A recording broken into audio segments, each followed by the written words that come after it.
कौनसी विघ्न को निवारण कर मांगलिक कार्य करुचंती से मांगलिक कार्य समस्त विघ्न निवारण करने आपण घरे थिबा गणेश फोटो चित्र आगरे जदि गणेश मूर्ति अच्छी आगरे प्रात समयरू आपण 5 गोटी बुंदिया लडू भोग करिवे से लडू 4 गोटी तम परिवार मध्य बांटी दब आउ जो गोटाए रखिबो ताको भगवान पाखे रखिबो हाँ ता पर दिन अर्थात जो दिन मंगल कार्य हब से दिन कौन करिवे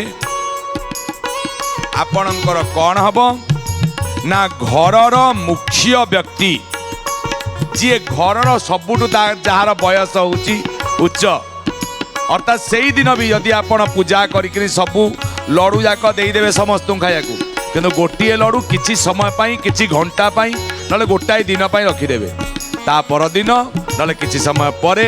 एई जो बाकी लडूरा को घरर मुख्य को खाया को दब जार बयस समस्त परिवार सदस्य उच्च थिबो हाँ ताको आपण खाया को देदेवे भगवान पाखे 18 केरा दुब दे दियो आउ 18टी अक्षत बोल अरुआ चाउल महाप्रभु प्रदान कर दियो गणपति तापरे देखिबा कहार केते दम अछि आपणकर